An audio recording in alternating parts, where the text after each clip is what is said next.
Bonjour à tous bien-aimés, bienvenue sur Vie TV pour l'émission Expérience surnaturelle. Et aujourd'hui, on va aborder le sujet de la rancœur, tout ce qui est manque de pardon, rancune et tout le reste. Souvent, on se retrouve dans des situations de manque de pardon à la suite d'une déception amoureuse ou simplement parce on s'est fait avoir dans les affaires. Parfois, c'est sur le plan familial qu'on se retrouve dans une situation de manque de pardon parce qu'on estime avoir été victime d'une chose qu'on ne méritait pas, d'une injustice. La rancune est donc ce ressentiment tenace que l'on garde donc à la suite de cette déception, de cette injustice. Et dans les minutes qui suivent, on va comprendre pourquoi il est important de ne pas conserver ce ressentiment dans son cœur. On va voir pourquoi il est important de ne pas se laisser affecter par le manque de pardon. Avant toute chose, bien aimé, je précise que le manque de pardon, c'est un péché qui te prive de la grâce et de la faveur de Dieu.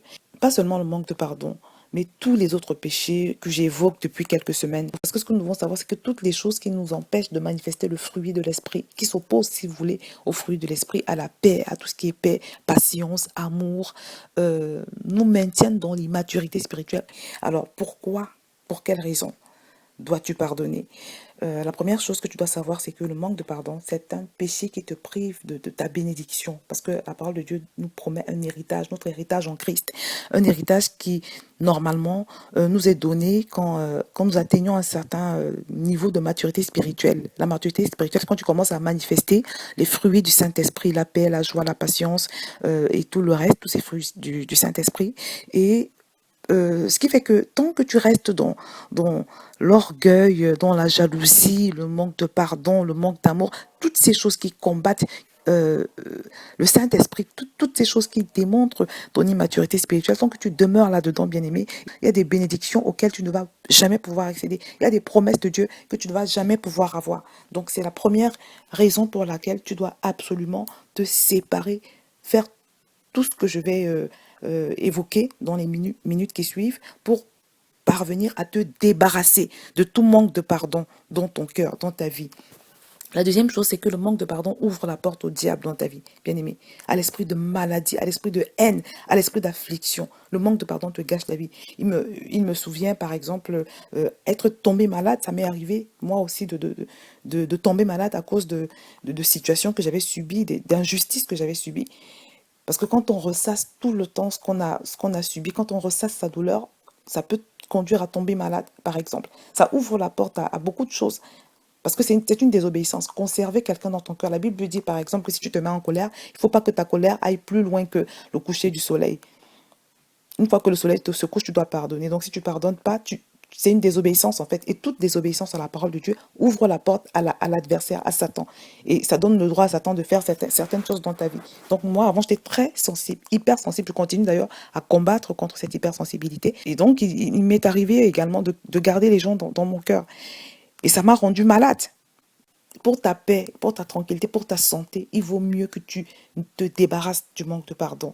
J'insiste sur cet aspect parce qu'également, une grande sœur dans le Seigneur a témoigné, mais elle m'a témoigné de ce qu'elle a passé 7 ans dans la stérilité. Parce qu'elle n'avait pas pardonné à son père. Son père les a abandonnés avec sa maman et ses frères et sœurs. Et elle a grandi comme ça, dans l'incompréhension, en se demandant pourquoi son papa avait fait ça. Non seulement il les a abandonnés, mais voilà quoi, il n'a jamais cherché à prendre de leurs nouvelles. Et elle a très mal vécu. Ce qui fait que même quand elle est devenue croyante, elle a continué à garder cette haine dans son cœur vis-à-vis de son père. Et elle a fait 7 ans dans la stérilité à ne pas pouvoir faire d'enfant, jusqu'à ce que le Seigneur lui révèle que la cause de sa stérilité, c'était voilà, son manque de pardon vis-à-vis de son père. Et c'est quand elle a pardonné qu'elle a pu commencer à enfanter. Et aujourd'hui, elle a 3 enfants. Donc, bien aimé, il y a beaucoup de témoignages comme ça en ce qui concerne les blocages que ces péchés dans nos cœurs peuvent nous occasionner. Et parfois, on prie juste pour le blocage, alors qu'à la base, c'est un péché dans ton cœur qui t'empêche d'avoir ta bénédiction. Donc, c'est très important, bien aimé, que tu comprennes que il faut que tu pardonnes, que toi et moi, nous puissions apprendre à pardonner. Donc, le manque de pardon également te vole ta joie, te détruit à petit feu. Beaucoup ont complètement perdu leur joie, leur sourire à cause de la rancune. J'en connais pas mal qui ne sourient jamais parce qu'ils sont rongés par cette douleur sur laquelle ils méditent à longueur de journée. Alors quatrièmement, le manque de pardon peut te conduire à vouloir te venger et à commettre un péché pire, pire encore que cette rancœur. Donc, tant que tu conserves ce manque de pardon, tu es en danger. Et les gens aussi autour de toi sont en danger. La personne vis-à-vis de qui tu nourris cette rancune est en danger.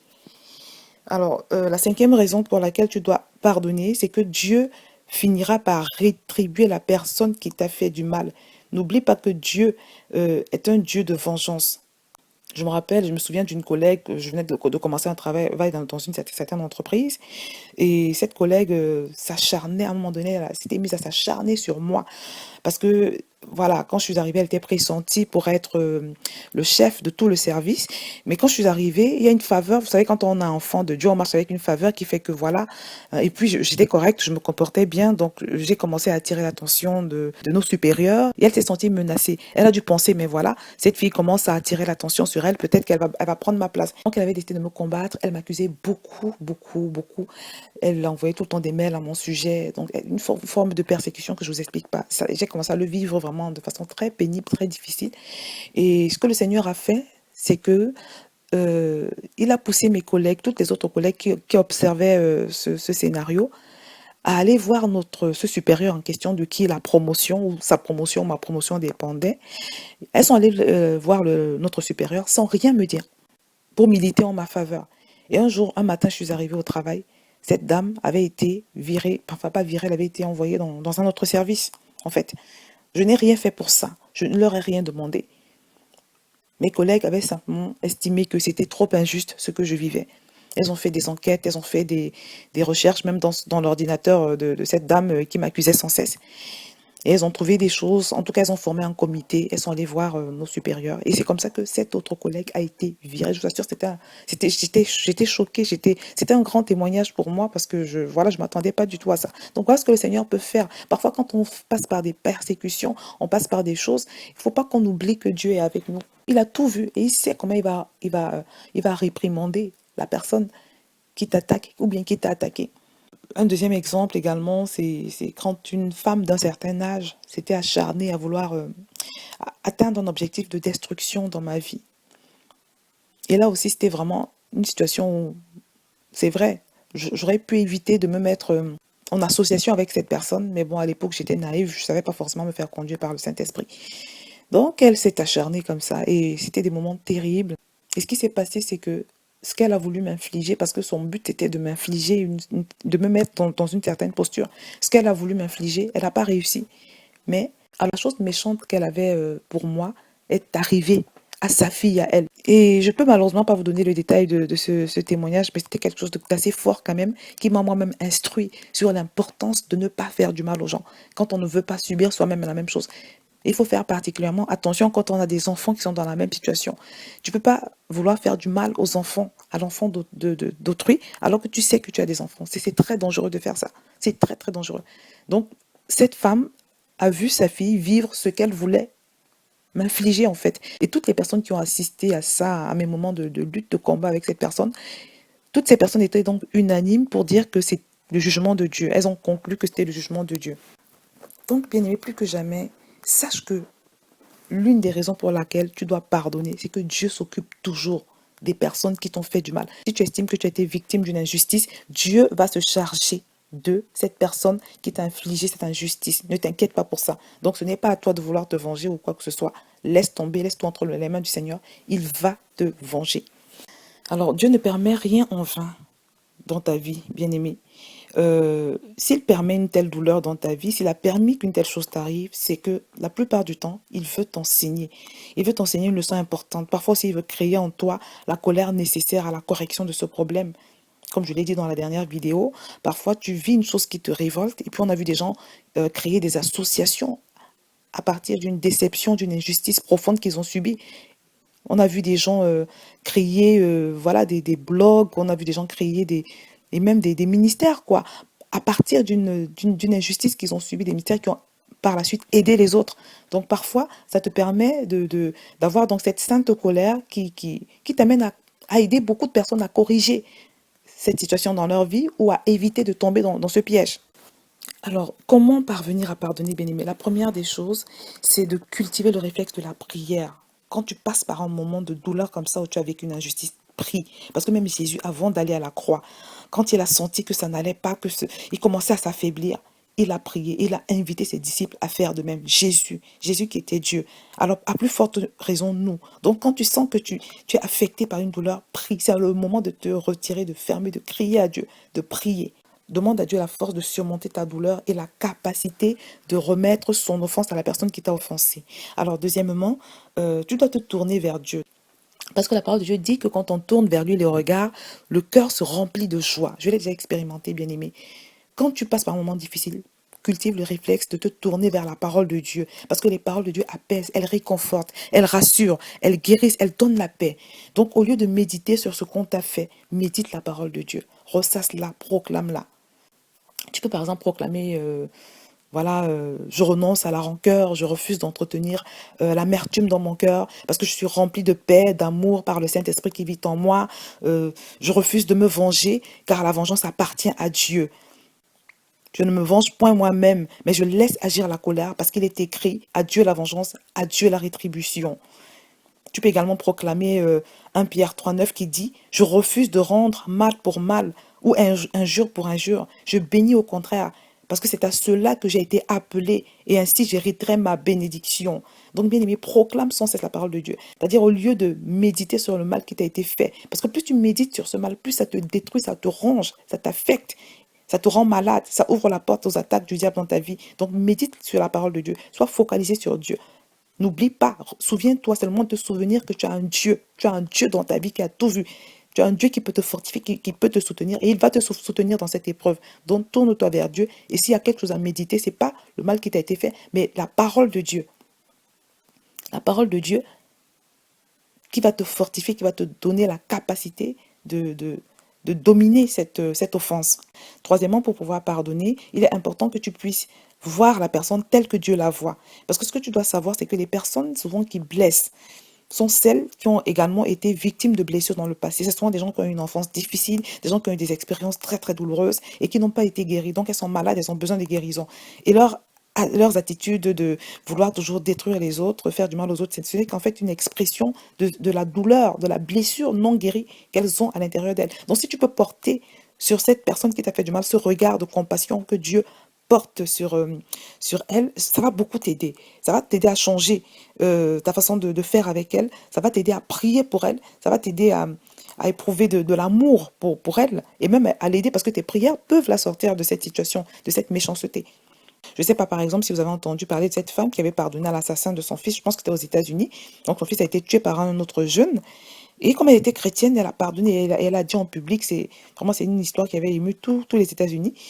Elle a pardonné à l'assassin de son fils parce qu'elle comprenait que voilà, c'était une victime quoi, de la vie. Il avait été utilisé, instrumentalisé par Satan pour tuer son fils. Donc elle a compris qu'en fait, l'ennemi en réalité, celui qui était derrière tout ça, l'assassinat de son fils, c'était Satan.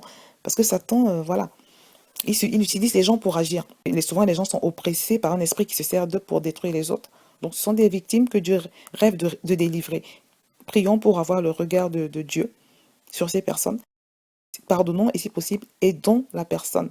En sachant que, je le précise aussi, c'est très important, quand on a pardonné, on n'est jamais obligé de renouer avec la personne à qui on a pardonné. On n'est jamais obligé de refaire confiance à cette personne, surtout si elle n'est pas délivrée. Mais il faut la sortir de ton cœur, c'est-à-dire il faut enlever cette offense de ton cœur. Tu n'es pas obligé de te remettre voilà, en amitié avec elle, de te remettre en relation avec elle pour donner à Satan une autre chance voilà, de t'attaquer, mais ne la retiens plus dans ton cœur. Alors pour terminer, bien aimé, je voudrais préciser qu'il est très important de prévenir les situations qui mènent au manque de pardon. Parce que même dans le monde, on dit que prévenir vaut mieux que guérir. Évite par exemple de t'engager dans les affaires avec des gens que tu ne connais pas ou bien avec des gens à problème. Parce que la rancune est souvent le résultat d'une flèche qu'on reçoit après s'être embourbé dans une situation où Dieu ne nous a pas envoyés. Parfois, on se retrouve dans une situation de trouble avec les gens parce que on a traité avec eux alors que Dieu ne nous les avait pas recommandés. Donc, c'est pourquoi il est important de rechercher la volonté absolue de Dieu dans tout ce qu'on fait et non seulement sa volonté permissive, dans tes associations, dans les endroits où tu décides d'aller t'installer, les gens que tu décides de commencer à fréquenter. Tout ça doit être inspiré par le Saint-Esprit, mes bien-aimés. Donc, sois réservé dans la vie. Ne te précipite jamais pour t'engager dans des choses ou avec des gens que tu ne maîtrises pas. Sois réservé, bien-aimé. Un enfant de Dieu qui veut marcher avec Dieu doit être conduit par le Saint-Esprit, même dans le choix de ses relations. Évite également de faire trop confiance aux gens. N'oublie pas que pour agir, Satan utilise des personnes. Donc s'il a envie de t'atteindre, il va se servir la plupart du temps d'un homme ou d'une femme autour de toi. Donc plus que jamais, laisse-toi inspirer dans tes choix de relations et dans tes associations. Donc voilà ce que je vais dire aujourd'hui par rapport à toute situation de manque de pardon dans ta vie, bien-aimé. Fais confiance au Seigneur. Prie, demande-lui la capacité, la force. Aie son regard, cultive son regard sur cette personne, le regard de Dieu sur cette personne qui t'a offensé. Et ça va t'aider à prier pour cette personne, à la bénir et à obtenir ta bénédiction. Bien-aimé, au final, c'est toi qui seras triomphant, c'est toi qui seras dans la domination par rapport à cette situation. Tu ne seras plus une victime. Parce que vivre dans l'offense, bien-aimé, c'est une sorte d'esclavage. Donc, bien-aimé, décide de te libérer toi-même en pardonnant avec l'aide du Saint-Esprit. C'est possible et le Seigneur te dit que c'est possible. Et le Seigneur te promet qu'il va t'aider. Si tu prends la décision aujourd'hui de pardonner, de relâcher cette personne que tu as dans ton cœur, il va te propulser dans une autre dimension, dans une dimension supérieure. Je vais donc m'arrêter là, bien-aimé. Je te souhaite beaucoup de courage dans ta nouvelle décision de triompher sur le manque de pardon. Et je te dis à très bientôt sur VTV.